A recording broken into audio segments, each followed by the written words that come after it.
We're going to look at the Miss Persia pageant tonight.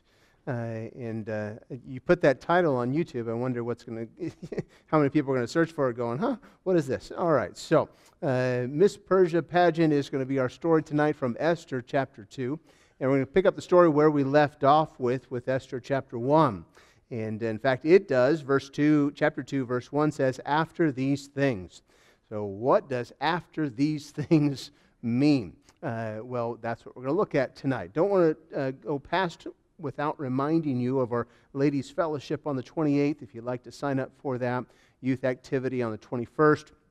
And then the 25th, we've got our Hillbilly Banquet for the Kids for Christ. All of that stuff is coming up here very shortly. And so we want to remind you about those things to sign up for them and make sure that you're here. So, Esther chapter 2. We looked at Esther 1 last week at the party of parties, a party that lasted 6 months long, a party where Xerxes is trying to show his wealth, show how important he is, trying to garner support at the same time for what's about to happen and what he's going to ask them to support him in.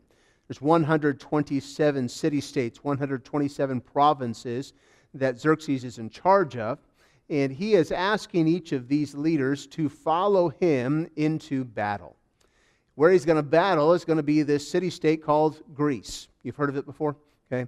And he goes in, at first he's successful. He has one mission that is successful, and then he is defeated and defeated and defeated once again. And for 4 years, at least 3 years, he goes and he battles and he fights, and he has to come back a defeated foe. This changes the king. Right before he leaves, the last thing that we looked at was his queen defied him. He had told her, I want you to come in, I want you to parade yourself in front of my princes at a drunken feast, and I want to show your beauty to them. And, well, she says, no, I'm not going to do that. And for that we say, well, good for her. She should not have given up her dignity.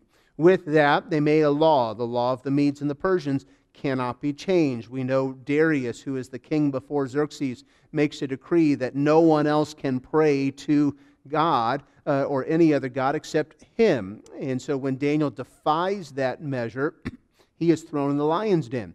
Darius doesn't want to do that, but it's the law of the Medes and the Persians. You cannot change that law, and so therefore Daniel was thrown into the den of lions. And so Xerxes, the next king after him, ruling the known world at the time, he is now trying to gain more opportunity. He's trying to make up for his loss with Vashti. But Vashti is off the scene. Now he's been beaten soundly by the Grecians, and he comes back and he is a different man. Now he's still sensual, he's still lustful. We'll see that in the coming chapter. But we'll see that he is lonely. We'll see that he is defeated. And I believe God uses this to tell the story of Esther. I believe that his defeat is soundly what God wanted to happen. That when he comes back and he begins to look for a queen, and he begins to look for someone else, there's a different aspect here. A queen who defied him and almost cost him his men and his kingdom and his leaders of these provinces. Well, we can't let that happen again. And so when it comes up again, he's going to have to be forced with that decision. Do I lose my queen or do I do something different? See, everything that we see in this story is working by which God is going to use it to save the nation of Israel that's left in Persia, hundreds of thousands of Jewish people. And so in the story, we get our different characters, and we introduced them a couple weeks ago. We're going to get to the main character of the story. At least we think it's the main character of the story in the person of Esther. Hadassah is her Jewish name, the name probably given to her by Mordecai. And Hadassah is that, but that would sound off too many alarms, and so she goes by her Persian name. The name Esther, or that which is of a star, one of their gods that they worshipped, and that would have been her name. Have you ever gone and you've met somebody and you said, what's your name? And they give you their name, and then you ask them what their other name is in their other language, and they say it, and you say, well, I'll just call you by, I'll just call you John. That's what I'll call you on that, because you can't pronounce their other name on that. Well, that's kind of what we have, Hadassah versus Esther, and so we know her as Esther. Now, in a story, there's a very important person that doesn't appear in the story. We've said that this person is God himself, even though his name doesn't appear. He's working behind the scenes. And in any movie, any play, anything that you see, there is a director. And directors are very important. When you get a director, a big-name director to direct your movie, I mean, that's a huge deal. If we see that it is a Steven Spielberg film, you look and go, wow, that's probably pretty good. Okay. If you get a Ron Howard film or a Martin Scorsese film, and you start looking at the director, and you would say, wow, that probably is going to be a pretty good movie if they got that big of a name to direct the movie. He puts the characters in place. He knows what distance they need to be from the camera. He knows which ways they need to face. He knows what is needing to be done to make whatever script, whatever actors, whatever is happening to appear and make sense to the person watching, as well as make money. Here we have a director, God behind the scenes, directing the story. And as we'll look tonight, as we looked in chapter 1 is not something that God orchestrates, but God uses. God doesn't orchestrate a drunken feast, but He uses it to His advantage and to further the story. And so we've gone through the weeds and the thorns in chapter 1 with the debauchery, the pride, the lust, all of the things that we've seen. Now we're coming to the heart of the story, still setting the stage, but giving us what we need. And so tonight, let's look at the Miss Persia pageant. And I want you to see several things here in this chapter. We probably won't read every verse as we look at it, but we're going to look at much of the chapter this evening, and we're going to look at a king who's lonely. Look at verse 1, if you would. It says, after these things, when the wrath of King Ahasuerus was appeased, he remembered Vashti and what she had done, and what was decreed against her. So we have a king that comes back, and he's been defeated by several things, and we see the king's life after the military defeat as one of overindulgence. He's trying to make up for what has happened. His wife has been banished. And I don't know if he comes in feeling regret on that. He mentions her. It's mentioned here that he knows Vashti was there and Vashti was banished and what the decree was said. Even if he wanted to go back and bring Vashti into the kingdom, he couldn't, because the law of the Medes and the Persians cannot be changed. And so he's learned some lessons from that. He's looked at it, and now we have this lonely king. The feeling of loneliness and regret will affect his decisions later on in the story, when he is faced with a similar decision. The king has not changed his lustful ways. He has many women at his disposal, and his straying eyes, his lustful heart, will actually probably get him assassinated later on in life, to where some of his chamberlains will successfully get rid of him, and probably because of his sensuality, that is the case.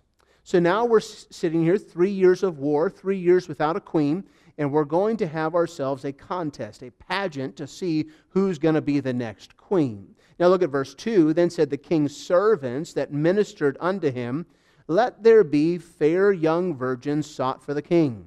Let the king appoint officers in all the provinces of all the kingdom, that they may gather together all the fair young virgins unto Shushan the palace, to the house of the women, unto the custody of Hegi, the king's chamberlain, keeper of the women, and let their things for purification be given them.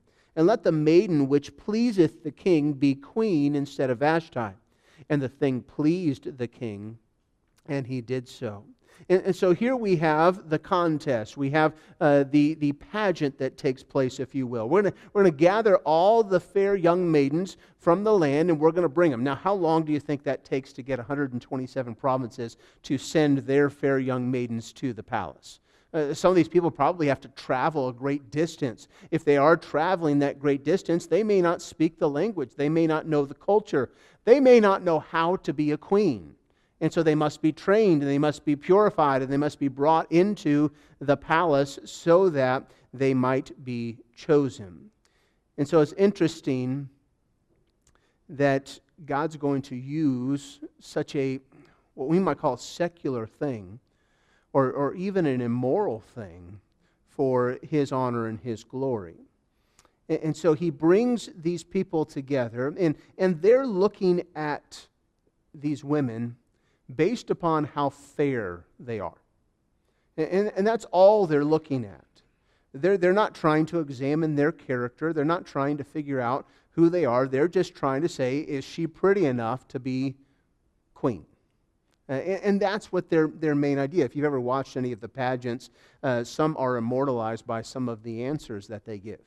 That even though they may walk the walk, even though they may have a talent, sometimes the answers, when you get to the end of it and you get to the final 4 or 5 and they give some of the answers, you look at it and you go, oh, okay. Well, I guess they probably shouldn't be Miss USA or whatever it is. And we won't go through those moments, but I'm sure you could YouTube them later and listen to them. But it's amazing the concepts of looking pretty is not all there is. And I know those pageants are not all about that either. But Esther has some things in her life that as you look at her, it speaks to beauty that I believe is a biblical beauty. Because there's one thing that a world would say, well, she's pretty, or she's beautiful, or he's handsome, and he's strong, and he's beautiful. That what does beauty actually look like? What is biblical beauty? I believe there's some things here that you can look at in Esther's life that do show what true biblical beauty would look like. Let's look at several of those. I want you to see, first of all, about Esther. And you can see that Esther was royalty.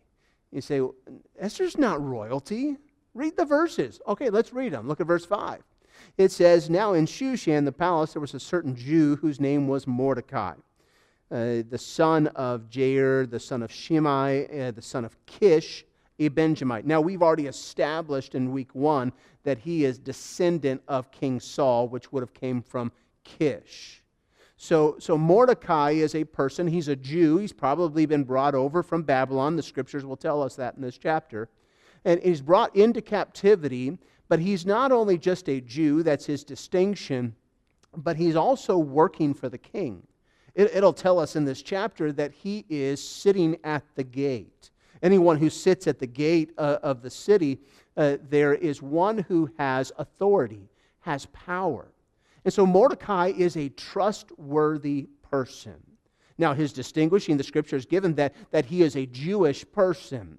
So does he follow the Jewish laws? Does he believe in one God, the one God of the nation of Israel? Is he monotheistic? If he is a Jew, why is he still in Persia? They've already given authority for them to go back home. They've already given them the ability to be back in the land. Why are Mordecai and Esther still here? Why are they in Persia? Is it a positional thing that maybe he's comfortable in his job? Nehemiah was comfortable in his job, but still had a burden for Jerusalem and went back. Is it something that they liked the Persian lifestyle? They got to be in the palace and that's there, and maybe they're not standing up, or maybe they're discreet in who they are as far as their belief in one God. The Bible doesn't describe for us why they're still there. It's interesting to think that, well, maybe there wasn't as strong an influence of Jewish theology and biblical theology as we'd like to think in the nation of Persia. It is a wicked time with a wicked ruler, with immoral people, and maybe these Jewish people who stayed more aligned with the Persians than they did the God of the Bible. It could be that. The Bible doesn't say whether it is or not. But we do know Mordecai is a Jew. We know he has a place of authority. We know he sits at the gate. Verse 6, he had been carried away from Jerusalem with a captivity. They'd been carried away, Jeconiah, king of Judah, whom Nebuchadnezzar, the king of Babylon, had carried away. He brought up Hadassah, that is Esther, his uncle's daughter, For she had neither father nor mother, and the maid was fair and beautiful. And that talks about her face, that she had a beautiful composition or disposition to her. Whom Mordecai, when her father and mother were dead, took for his own daughter. So here we have cousin Mordecai that says, I'm going to take you in because you are an orphan. Another title for this message was From Orphan to First Lady, was the other title I was going with here. And so she's an orphan. So why do you say she's royalty? Well, she's coming from a home, Mordecai, who's in a kingly line that his great-grandpa or whatever it was, 4 generations back, was king of Israel. And so there's a disposition about her that she has in her how to behave, how to react, how to do different things. She is adopted and yet has a royal disposition. So the contest reads, she's young, she's an orphan, and we have a maiden that does not necessarily scream queen material. Okay? So let's see if you can recognize this. Has there ever been a story, fairy tale or not, has there ever been a story where we have a rags to riches, a maiden who works in the fields and who works in the yard that becomes queen of the land? Do you know anybody? Shout it out if you know it. Cinderella, I heard. That's one. Okay. That she had cinders on her, and she was one that, according to Walt Disney, talked to animals and mice and stuff. That she was this person that becomes queen, Prince Charming, all of the stuff. The fairy tale. Okay, it doesn't exist in real life type thing. And there are others that some of you are like, oh yeah, I think of this person, I think of that person, and so we have that in the heroine. We want the story to be true, and this is a true story of an orphan who becomes queen of the greatest nation on earth. And so we want the story to be true. We want the story to come about, to work out well on this. And so she comes in, and let's look down in our Bibles, verse 8. So it came to pass, when the king's commanded, his decree was heard, when many maidens were gathered together unto Shushan the palace to the custody of Haggai, that Esther was brought also unto the king's house, to the custody of Haggai, keeper of the women. The maiden pleased him, and she obtained kindness of him. He speedily gave her things for purification, such things as belonged to her, 7 maidens, which were meet to be given her out of the king's house. He preferred her and her maids unto the best place of the house of the women. And so we see there's an admiration. Now when we talk about this, she is gathered together. She's not doing this willingly. Okay, this is not something like the young maidens just wanted to live in the palace and wanted to be the queen and wanted to go and they wanted to be. They're forced to do this. This is something they are made to do. They have no choice. At the king's disposal, he has all of these maidens. Some people say up to 400 different maidens in this house, and up to 500 eunuchs that he made to watch over the maidens. That to him, to these people, to these men and women, they are property of the king. That's all they are. They mean nothing except for to do his pleasure, whatever that is, whether moral or immoral. They are just there to do whatever the king wants. And so they're brought in, and she is shown grace. And I want you to see next that Esther was gracious. We see in verse 9 that the maiden pleased him. She obtained kindness of him. This idea that she is a slave, basically. She's just at the bidding of whatever the people in charge of her are going to say and do, just whatever the king says or does, that she is at his bidding, that she is shown grace. Aren't you glad for the areas of grace that are shown to you? Aren't you thankful for the grace of God that appears to mankind? that grace, that unmerited goodness, that unmerited kindness that she gets. And he speedily gave these things to her, and she was given 7 maidens that the meat was the idea fit to be given her there. And so we see that she's gracious, and grace is bestowed upon her. She's meet for this position. She's fit for this position, and she's showing it in her grace. That is where true beauty comes. Now we're not saying that Esther was bad to look upon, that she wasn't fair and that she wasn't pretty or beautiful. We believe that she was based on some of the words that are used. But when we look at her true beauty comes in her grace. Now, if you see in the next verse, you see not only is she gracious, but she's also discreet. Esther had not showed her people nor her kindred, for Mordecai had charged her that she should not show it. So verse 10, she knows when to speak and when not to speak, when to show that she is a Jewess and when not to show that she's a Jewess. At this time, is it important that she not show that? Yes. Is there going to come a point in the time in the story where it's very important that she shows that? Yes. She's very discreet. She's very wise in what she says. There are people in this life that they just open their mouth and speak their whole mind that you would just wish that they would just be quiet. That you would just wish that they would maybe hold their peace. That maybe they would hold what's in their mind. Or, I'm going to give them a piece of my mind. Well, you've done that 6 times this week. You're running out. Maybe it's time to keep quiet. Maybe it's time to not say all the things that you think you need to say. And she's very discreet in what she says and what she does. She handles the promotion graciously.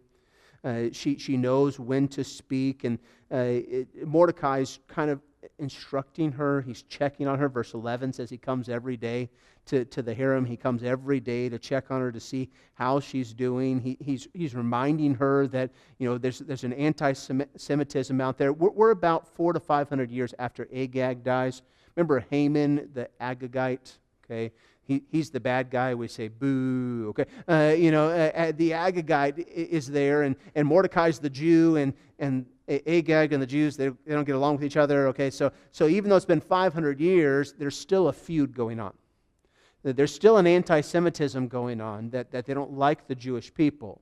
So her discretion of to show that or not shows wisdom. And again, true beauty comes in areas of wisdom. You can make a face appear all kinds of ways. You can make makeup do its miracle work on so many ways, and the clothes and the jewelry and everything else that you can wear and put on to show and display yourself. But true beauty is seen in her graciousness. It's seen in her discretion. And so she's very well trained. She's very well taught. She learns very well on how to be beautiful, how to be a queen. We see next that she is confident. If we go down and continue in our scriptures, verse 12, now when every maid's turn was come to go into King Ahasuerus, after that she had been 12 months, according to the manner of the purification, for the days of their purification accomplished, to wit 6 months with oil and myrrh, 6 months with sweet odors, and for the purifying of the women. Thus came every maiden unto the king. Whatsoever she desired was given to her to go with her out of the house of the woman unto the king's house. It came, basically every girl had her chance. And I'm not saying that they were looking forward to this. But every maiden, every young maiden, had to spend one night with the king for whatever his desire was. If she pleased him, then she was sent back to the harem.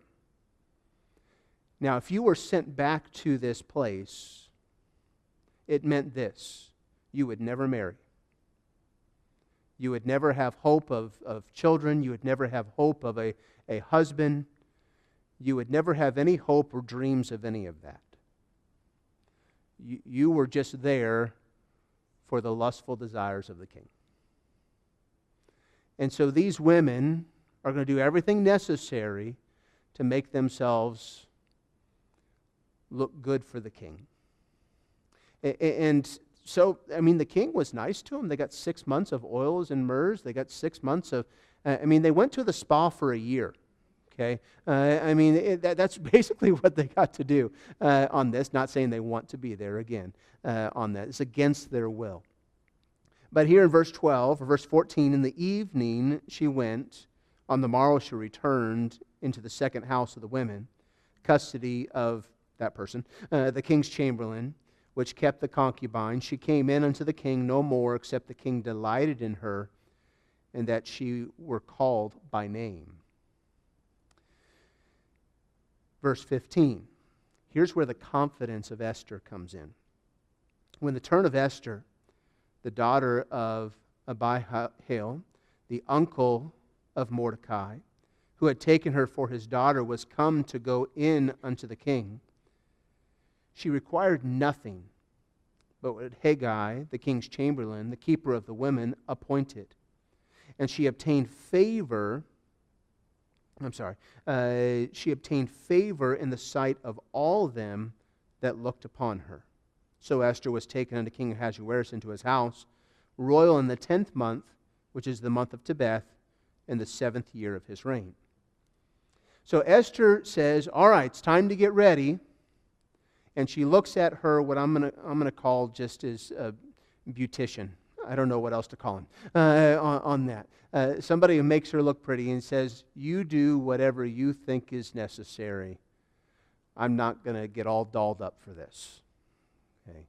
She's confident in who she is. I think there's a simplicity here to her, to where she doesn't have to have all the jewelry. She doesn't have to have all the makeup. She doesn't have to have all of the clothes, the hair, the makeup, everything that's there.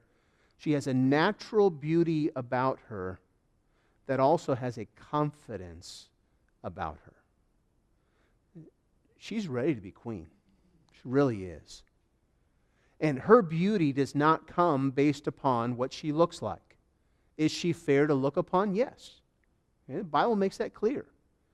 But she's got grace, which is something you can't fake. She has confidence. She has a disposition of discretion. And she goes in before the king. And she's prepared to do that. And she comes before him. And there's something interesting that happens. Something interesting that the king sees. Verse 17, the king loved Esther. Now it says he loved Esther more than all or above all the women. She obtained grace and favor in his sight more than all the virgins that had set the royal crown. And so that he set the royal crown upon her head, made her queen instead of Vashti. So she requires nothing extra. All that seemed to go for artificial beauty, she said, I don't need any of that. There's a natural leadership and a natural beauty that she has. Her adornment, the Bible talks about in 1 Peter, let it not be the plaiting of hair, the wearing of gold, and all of those other things, but let it be the hidden man of the heart, the hidden person that the character needed to be. These women collected, these 400 women, some people say up to over 1,400 women that were collected through the 127 provinces. That they weren't looking for their character, but the one they found, the one that was loved above all others, the one that God wanted in place as the queen, had the right character. Something that he had been missing. You need to measure your beauty by more than what you see in the mirror. And that's what Esther had. Her wisdom, her future virtue was her greatest beauty. Now, it is an advantage to be a diamond placed in a well-lit room. Okay? And she did have all those advantages. But trust God to control those circumstances. Can she do anything about the king? Can she do anything of his grace to her, or of being placed with the person that found favor in her and gave her grace and gave her the maidens and everything that she needed? Can she control any of that? No, it's beyond her control. Yet God's working all the circumstances behind the scenes. He's directing all the people, directing all the pieces, placing them where they needed to be. Proverbs 12 and verse 4 says, "A virtuous wife is the crown of her husband." And truly, with the crown placed upon her head, she was the crown to King Xerxes. Someone put it this way: she was a stately swan in a duck pond. Okay. And that's who Esther became. So they lived happily ever after. It'd be cool if the end of the story ended there, right? Okay. If Esther 2:17 is all we had, that she becomes she's the crown, she's the queen, and everything's great. But the story doesn't end there. The story takes a turn down a dark alley instead. But God's working all behind the scenes. God's got her in the place at the right time, and we'll see that in this next coming bit. Let's look at verse 18. The king made a great feast unto all his princes, his servants, even Esther's feast. He made a release to the provinces, gave gifts according to the state of the king. Now, the release there could either be he relieved them of taxes for the time, or relieved them of their military service for the time, or he did both. There's a great feast that says, we're going to give you advantage because I have found my queen. This king desperately needs a win, okay, is what he needs, just like Florida State. But I'm sorry. There. But he desperately needs a win. He's lost with Vashti. He's lost with the Grecians. He's lonely, doesn't know what to do. And he gets a queen. And so now he wants to celebrate everything to everybody. Here we have our queen, and she is Queen Esther. Now, verse 19, not everybody's happy about it. When the virgins were gathered together the second time, then Mordecai sat in the king's gate. Esther had not yet showed her kindred nor her people. Mordecai had charged her, for Esther did the commandment of Mordecai like as she was brought up with him. In those days, while Mordecai sat in the king's gate, two of the king's chamberlains, Bigthan and Teresh, of those which kept the door, were wroth, and sought to lay hand on King Ahasuerus. And the thing was known to Mordecai, who told it unto Esther the queen, and Esther certified the king thereof in Mordecai's name. When inquisition was made of the matter, it was found out. Therefore they were both hanged on a tree, and it was written in the book of the Chronicles before the king. So I told you it didn't have a happy ending. Mordecai standing one day, and he hears of an assassination attempt. Not unlike today, with this afternoon. And he hears about it, and he warns the king, lets Esther know, who is now the queen, who is the daughter he has raised, basically.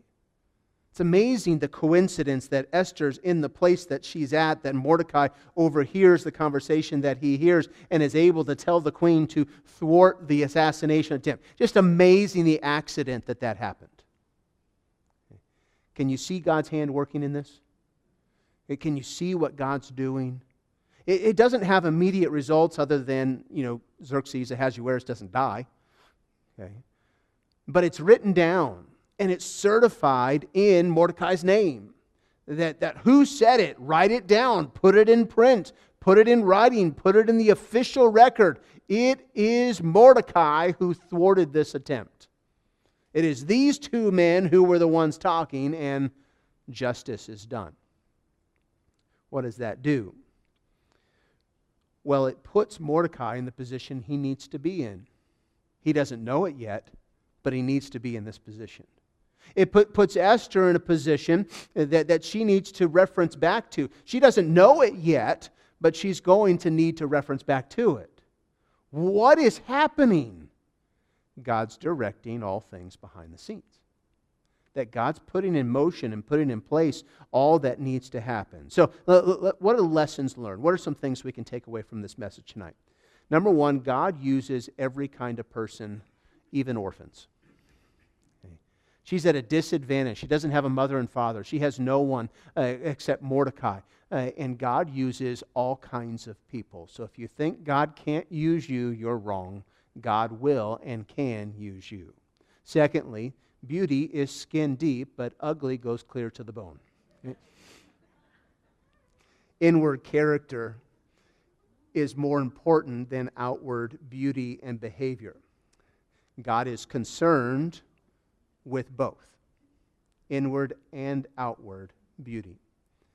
But He desires that inward transformation affect and change our outward behavior. We need to find ourselves not making ourselves beautiful for just a king, but beautiful in our character for the King of Kings and Lord of Lords. Okay. Number three, God directs His grace to shine on Esther to help her be chosen for the palace. God will give you His grace to use for His glory. Grace for salvation, but grace for daily living at the same time. That He abundantly showed grace to Esther, and in turn, she showed grace to others. Number four, God will use wicked circumstances to bring things for His good and His glory. God can use anything that the devil would love to use for evil to work out for His good. Anything we see in this story, whether it is the gathering of these women, and there's a second gathering of women at the same time, a lustful king and a sensual king, and all these things that he's trying to do just for his pleasure, God's going to put in place the person he needs to be there.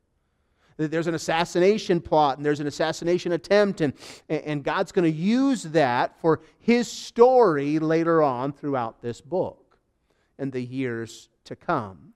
God uses wicked circumstances to bring things for His good and glory. F.B. Meyer said this: "Fit yourself for God's service. Be faithful.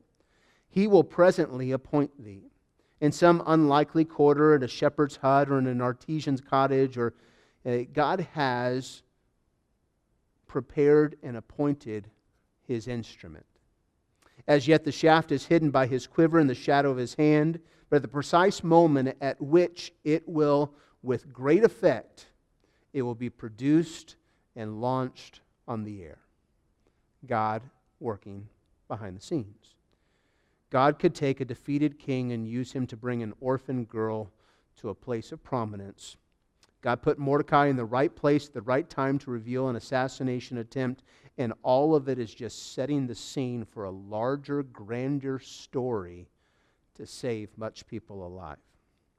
The sovereign God is the one directing your life, just as He had a purpose for Esther and Mordecai. He has a purpose for you as well. Okay? Next week, Lord willing, we get to introduce the villain to the story. Okay? When we say Haman, what do? Boo, hiss. Okay? We hiss and we boo. That's the Feast of Purim we'll look at later on. We get to introduce the villain next week. He's a true villain too, not one of these villains that gets to partake in the victories. I don't like those villains. All right? He's a true bad guy on that. So, be like Esther, find true beauty, do what God wants you to do, and realize He's working in your life.